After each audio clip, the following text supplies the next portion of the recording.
Hello అందరికీ, నేను మీ Divya. Welcome to my channel Divya vlogs 3780. ఈరోజు నేను దొండకాయ ఫ్రై చేసి చూపించబోతున్నాను ఫ్రెండ్స్. మన ఛానల్లో 2-3 రకాలుగా ఉంది ఈ రెసిపీ. ఇది మాత్రం చాలా పొడిగా కొంచెం స్పెషల్ మసాలా ప్రిపరేషన్తో ఉంటుంది. వీడియో లాస్ట్ వరకు స్కిప్ చేయకుండా చూడండి. ముందుగా నా ఛానల్ ఫస్ట్ టైం చూస్తున్న వాళ్ళైతే సబ్స్క్రైబ్ చేసుకోవడం మర్చిపోకండి. అలాగే వీడియో కనుక నచ్చినట్లయితే లైక్ చేయడం మర్చిపోకండి.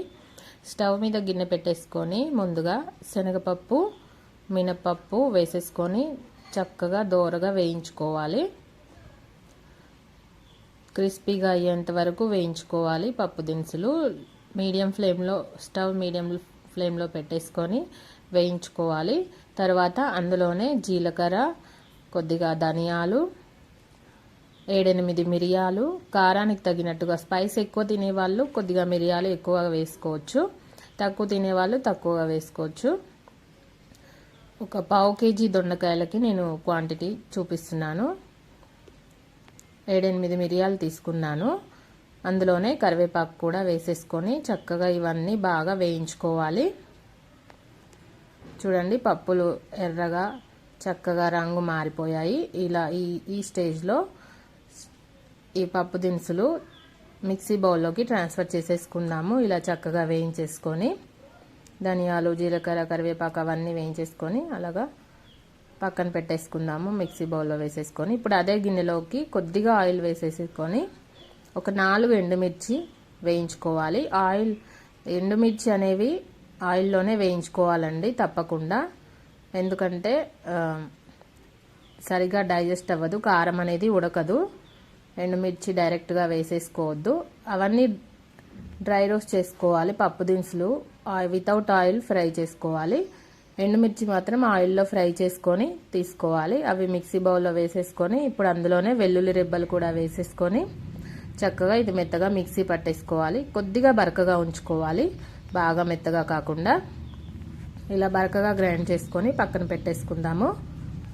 తర్వాత ఇప్పుడు దొండకాయ ముక్కలు ఇలా పొడవుగా కట్ చేసుకోవాలండి.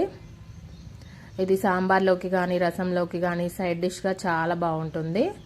ఇప్పుడు అదే గిన్నెలోకి కొద్దిగా ఆయిల్ పోసేసుకొని ఆయిల్ హీట్ అయిన తర్వాత పచ్చిమిర్చి ముక్కలు వేసుకొని వేయించుకోవాలి. పచ్చిమిర్చి తర్వాత ఉల్లిపాయలు కూడా వేసుకొని బాగా ఫ్రై చేసుకోవాలి. పచ్చిమిర్చి బాగా ఫ్రై అయ్యేంత వరకు ఫ్రై చేసుకోవాలి. ఉల్లిపాయలు మెత్తబడేంత వరకు ఫ్రై చేసుకున్న తర్వాత ఇప్పుడు మనం ముందుగా కట్ చేసుకున్న దొండకాయ ముక్కలు వేసేసుకోవాలి. పసుపు, అల్లం వెల్లుల్లి పేస్ట్ అవన్నీ ఏం వేయకూడదండి. డైరెక్ట్గా దొండకాయ ముక్కలు వేసేసుకొని బాగా ఫ్రై చేసుకోవాలి. అంతా కలిసేలాగా కలుపుకోవాలి.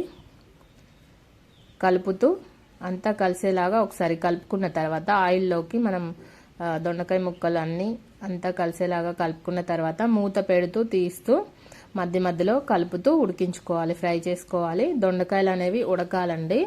ఉడకడం కోసం మూత పెట్టి మీడియం ఫ్లేమ్లో ఇలా మధ్య మధ్యలో కలుపుతూ ఫ్రై చేసుకోవాలి. చూడండి, దొండకాయలు 50% ఫ్రై అయిపోయాయి. ఇలాగే మూత పెడుతూ తీస్తూ ఫ్రై చేసుకోవాలి, మధ్య మధ్యలో కలుపుతూ. చూడండి, పూర్తిగా వేగిపోయాయి దొండకాయ ముక్కలు. ఈ స్టేజ్లో మనం కొద్దిగా పసుపు వేసుకొని ఫ్రై చేసుకోవాలి. ఇప్పుడు అంతా కలిసేలాగా కలుపుకోవాలి పసుపు వేసుకొని. తర్వాత మనం ముందుగా ప్రిపేర్ చేసుకున్న మసాలా పొడి ఉంది కదా, అదంతా కూడా వేసేసుకొని అంతా కలిసేలాగా కలుపుతూ స్టవ్ మీడియం ఫ్లేమ్లో పెట్టుకోవాలండి. అంతా కలిసేలాగా కలుపుతూ ఫ్రై చేసుకోవాలి. చక్కగా పొడిగా చాలా బాగుంటుందండి. టేస్ట్ కూడా సూపర్గా ఉంటుంది. తప్పకుండా ట్రై చేయండి. ఫైనల్గా లాస్ట్లో రుచికి సరిపడా ఉప్పు కూడా వేసేసుకొని అంతా కలిసేలాగా కలుపుతూ ఒక 2 మినిట్స్ అవ్వగానే స్టవ్ ఆఫ్ చేసేసుకొని సర్వ్ చేసేసుకోవడమే. అంతే అండి, రెడీ అయిపోయింది దొండకాయ ఫ్రై. ఈ విధంగా ట్రై చేయండి, చాలా బాగుంటుంది. తప్పకుండా ఇష్టపడతారు. ఈ రెసిపీ అనేది చాలా బాగుంటుంది. పొడిగా చక్కగా ఫ్రై అయిపోతాయి దొండకాయ ముక్కలు. దొండకాయ అంటే అసలు ఇష్టం లేని వాళ్ళు కూడా ఈ విధంగా కుక్ చేసి పెట్టండి, తప్పకుండా తింటారు ఇష్టంగా. అంత బాగుంటుంది. చూడండి, దొండకాయ ఫ్రై రెడీ అయిపోయింది. మరిన్ని కొత్త కొత్త రెసిపీస్ కోసం నా ఛానల్ని సబ్స్క్రైబ్ చేసుకోండి. Thank you.